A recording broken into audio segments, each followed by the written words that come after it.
Danas ću vam pokazati kako da se riješite komaraca bez kemikalija i otrova. Napravit ćemo 2 repelenta i oba su jako učinkovita, stoga svakako ostanite s nama do kraja videa. Prije nego vam pokažem repelent, važno je da poslušate i ove savjete kako biste dodatno smanjili razmnožavanje komaraca. Komarci su česti gosti u vrtovima zbog prisutnosti vode i biljaka koji im pružaju idealne uvjete za razmnožavanje. Brzo se razmnožavaju u stajaćim vodama poput vrtnih jezera gdje ženke polažu jaja. Štetni su jer mogu prenositi bolesti poput malarije i virusa zapadnog Nila, što ugrožava zdravlje ljudi i životinja. Za smanjenje populacije komaraca redovito uklanjajte stajaću vodu iz vrtnih posuda i drugih mjesta gdje se voda može zadržati. Sastojak kojeg danas koristimo u prvoj metodi je talog od kave koji sadrži spojeve koji odbijaju insekte. Također, talog od kave može spriječiti razvoj ličinki komaraca u vodi jer povećava kiselost vode što otežava njihov razvoj. U posudu stavite malo taloga od kave i zapalite. Talog će lagano gorjeti i pritom ispuštati dim koji odbija komarce i druge insekte.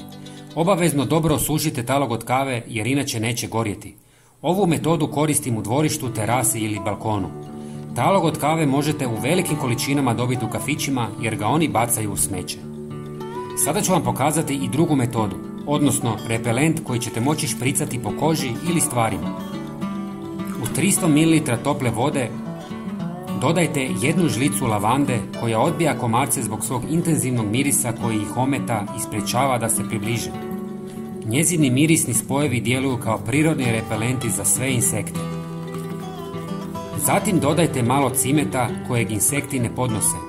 Cimet se koristi već stotinama godina za odbijanje insekata.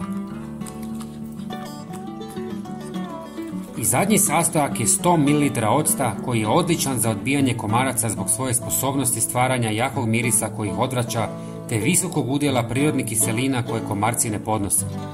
Osim toga, ocet može prikriti prirodan miris ljudske kože koji privlači komarce, čineći ga učinkovitim prirodnim repelentom protiv ovih insekata. Osim octa možete koristiti i limunov sok. Sve ostavite u vodi par sati kako bi se dobro rastopilo. Zatim procijedite i napunite špricu. Špricajte kožu ili površini gdje vidite komarce. Također možete i napuniti čaše i postaviti ih u svaku prostoriju. Prijatelji, pogledajte i naš sljedeći video na vašem ekranu. Hvala vam puno. Pozdrav!